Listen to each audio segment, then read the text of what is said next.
Jeremy said we're on. So sorry, guys. I'll stop eating right now and let you guys know we've got a mailbag show coming up for you guys soon. Get your questions in. Use hashtag Seahawks. Go to the comments right now. Let me know what you guys want us to go over. But while you get your questions in, I am going to eat this delicious bowl of Magic Spoon, and we will come back with a Saints-Seahawks preview for you guys. But take your time because I'm going to take my time.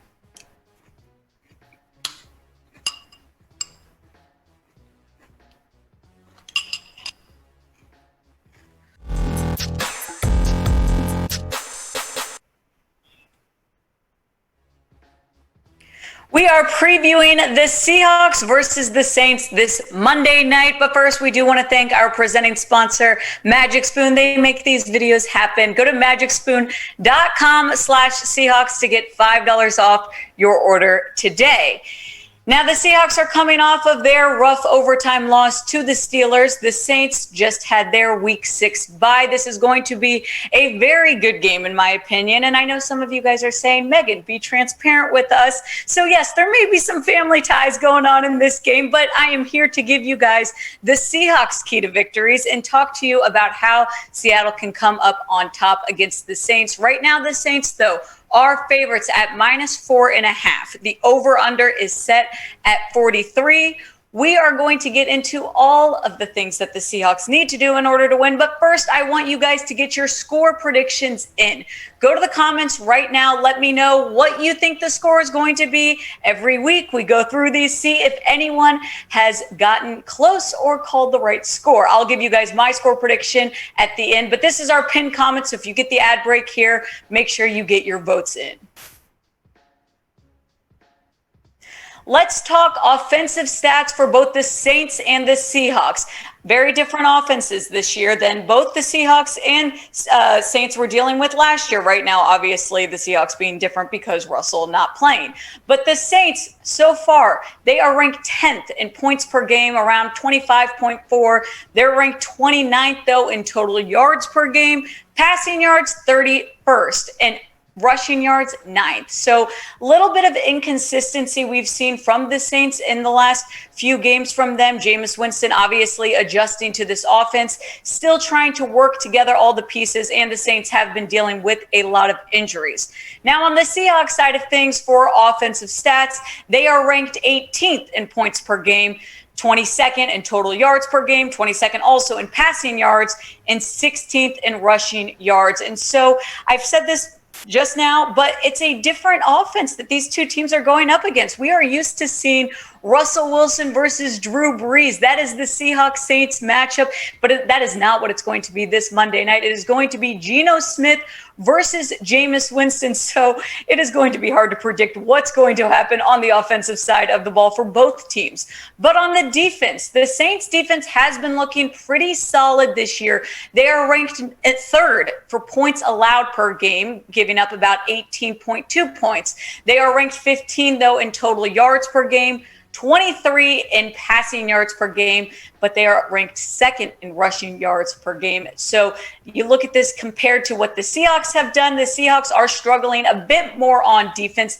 They're 20th in points per game, 32 in total yards per game, 28th passing, and 30th rushing. So this is going to be, I think, obviously a key factor is going to be how Geno Smith performs, how Jameis Winston performs, but I do think the defense is going to play a big part in who comes up on top. We're going to get into what the Seahawks need to do to win, but if you haven't gotten your score predictions in, make sure you get them in now. We went over a little bit of stats, so maybe it's changed. Go to the comments right now. Let me know what you think the score will be.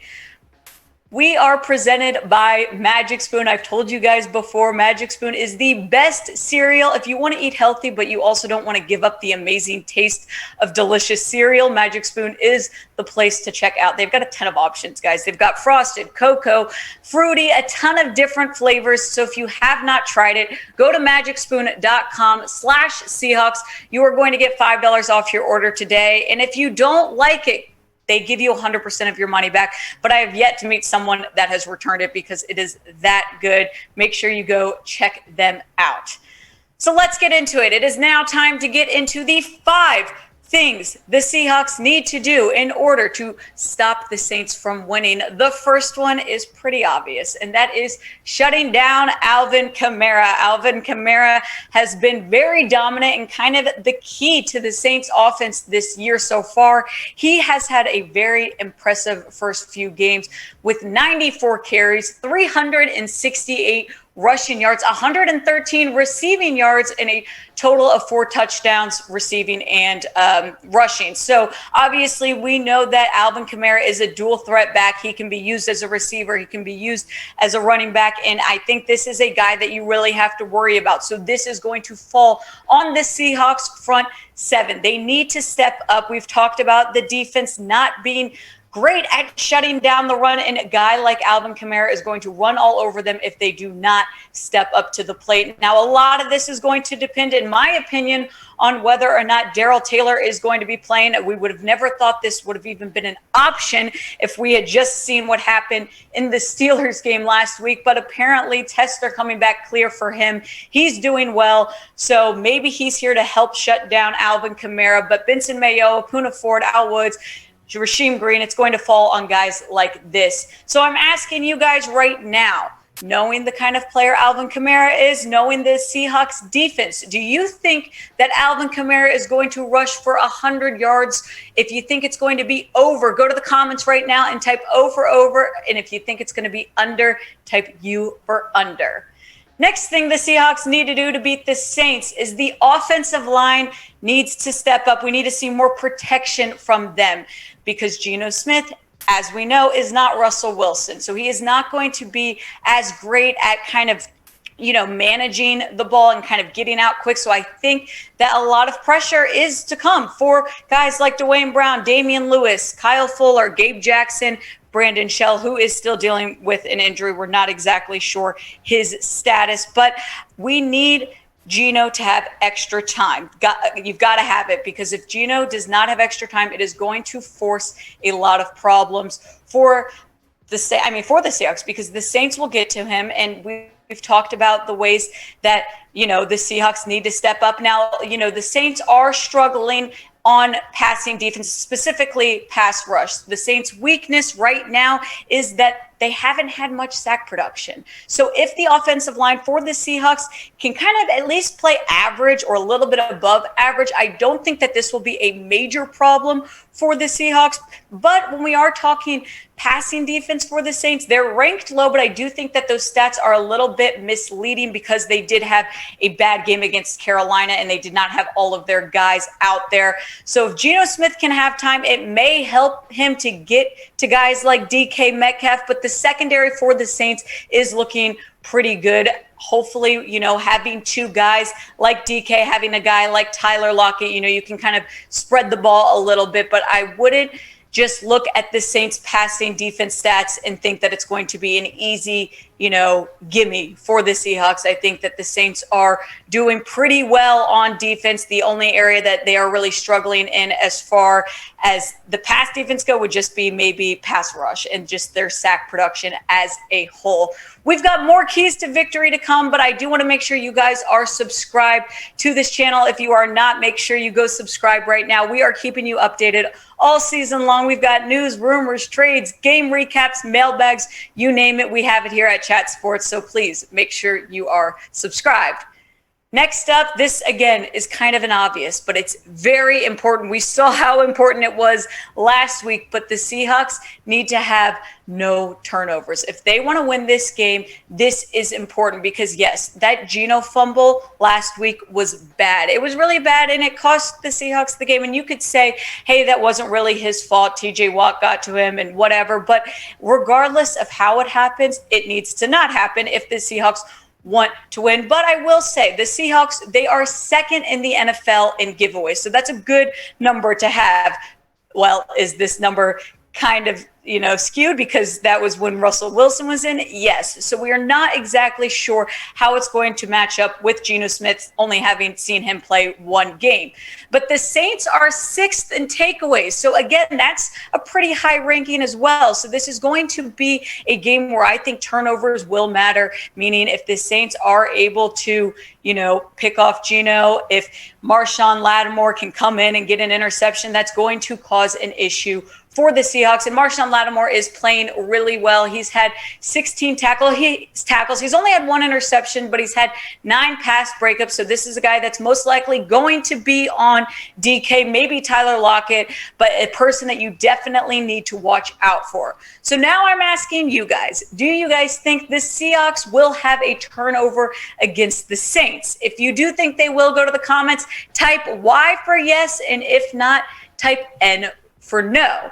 Our last key to victory for the Seahawks to win is establish the run. And, this was important last week, and I know that Pete Carroll had talked about that coming out of the half against the Steelers, that was something that they were worried about, and they want to take some pressure off of Geno, and that makes sense. You've got a guy that's not Russell Wilson, and so you need to establish a run game. Now, it's going to be a little bit harder this time around because you're dealing with injuries. If you haven't seen our video yet on the latest injuries as far as running backs, go check it out. We talk about running back replacements as well, but Rashad Penny is expected to play in this Monday night game. He is activated off IR, so it's going to fall a lot on him. If Alex Collins is not playing, we have not gotten to see much of Penny, so we're not sure how dominant he's going to be. Alex Collins, on the other hand, he did really well. So far, he's had 48 carries, 225 yards, 2 touchdowns. His longest carry was 25 yards. So,